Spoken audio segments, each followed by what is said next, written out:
Bienvenue sur votre chaîne préférée Akhbar el-Bled. Dans un article qu'il vient de publier, le média français France Inter se pose la question au sujet de la tension entre l'Algérie et le Maroc. Comment la crise s'est-elle envenimée? Avant de détailler l'article, n'oubliez pas de vous abonner à votre chaîne préférée Akhbar el-Bled et à cliquer sur la cloche pour recevoir les notifications de tous les sujets abordés et toutes les vidéos publiées en temps opportun. N'oubliez pas également de partager cette vidéo avec vos amis et vos proches pour qu'eux aussi puissent savoir et apprécier les publications de votre cher Akhbar el-Bled. Bonjour. Tension entre l'Algérie et le Maroc. Comment la crise s'est envenimée? L'Algérie a annoncé mercredi la mort de 3 de ses ressortissants lundi 1er novembre au Sahara occidental dans un bombardement attribué au Maroc par la présidence algérienne. Sommes-nous à la veille d'une escalade militaire entre l'Algérie et le Maroc? Mercredi 3 novembre, la présidence algérienne a annoncé la mort de 3 de ses ressortissants lundi 1er novembre au Sahara occidental dans une frappe dont le Maroc serait responsable selon Alger. La situation pourrait s'aggraver au vu du ton employé par la presse algérienne jeudi 4 novembre. L'agressivité, l'hostilité viscérale et le bellicisme criminel des forces d'occupation marocaines se confirment. Cette succession d'actes hostiles qui a atteint son paroxysme avec l'attaque meurtrière contre des citoyens algériens ne sera pas sans suite, menace un éditorial intitulé « Innommable lâcheté » du journal Al-Moujahid, historiquement lié au FLN. Des propos au diapason de ceux de la présidence algérienne qui déclarait mercredi dans son communiqué que la mort de ses ressortissants ne restera pas impunie. Reste à se demander si le Maroc est prêt à assumer les conséquences de ces actes hostiles et incessants, interroge un autre article dans Al-Moujahid. En revanche, aucune mention des 3 victimes algériennes dans Le Matin, le quotidien réputé proche du pouvoir au Maroc.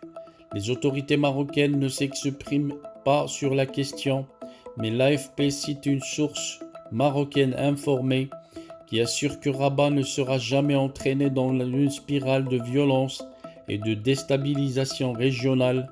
Si l'Algérie veut la guerre, le Maroc n'en veut pas, dit cette même source anonyme à l'AFP avant d'ajouter « Le Maroc n'a jamais ciblé et ne ciblera jamais des citoyens algériens, quelles que soient les circonstances et les provocations. » D'après Alger, les 3 Algériens tués seraient des chauffeurs dont des camions ont été touchés durant un trajet entre Nouakchott, la capitale de la Mauritanie, et Ouergla en Algérie, sur une route longeant le Sahara occidental.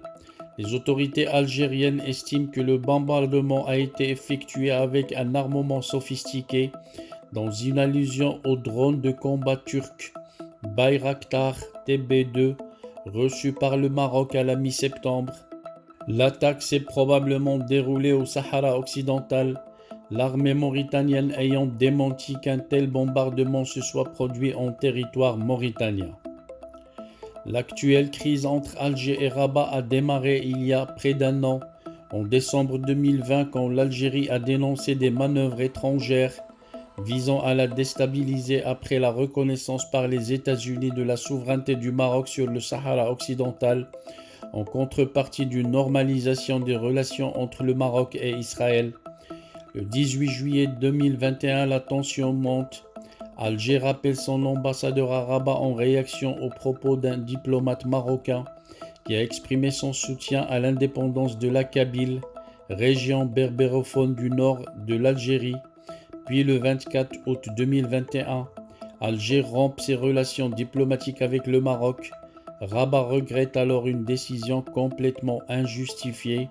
Un mois plus tard, l'Algérie ferme son espace aérien aux avions marocains.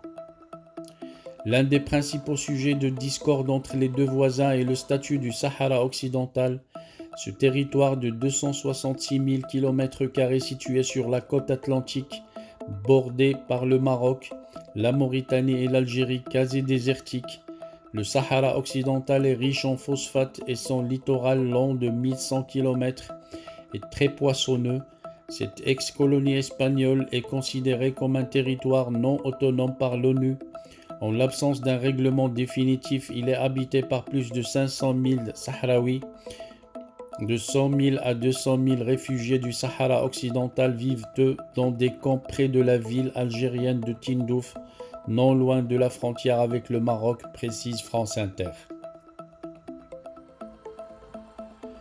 Rabat, qui contrôle près de 80% du Sahara occidental et affronte le Front Polisario, organisation armée soutenue par l'Algérie, réclamant un référendum d'autodétermination.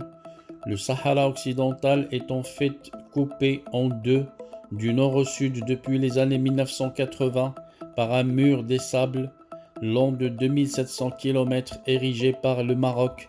Les indépendantistes sahraouis ont rompu le 13 novembre 2020 un cessez-le-feu conclu en 1991 avec le Maroc, après le déploiement de forces marocaines dans une zone tampon normalement contrôlée par des casques bleus.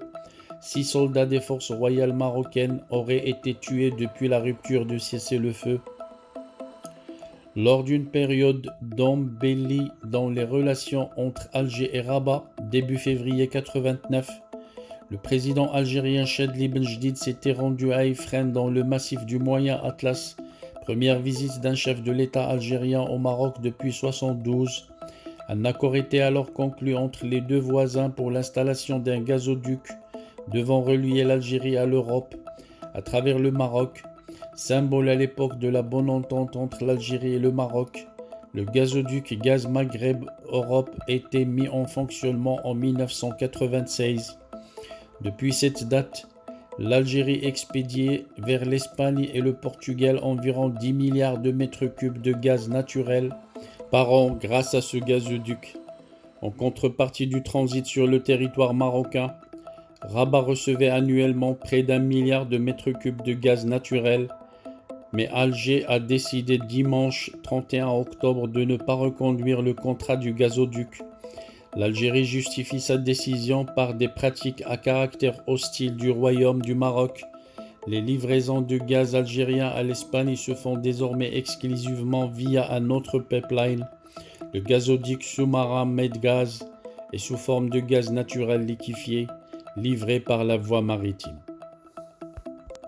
Voilà donc le contenu de l'article de France Inter qu'elle vient de publier et dans lequel elle a essayé de débattre du problème, le vrai problème entre le Maroc et l'Algérie, qui risque de tourner en une guerre.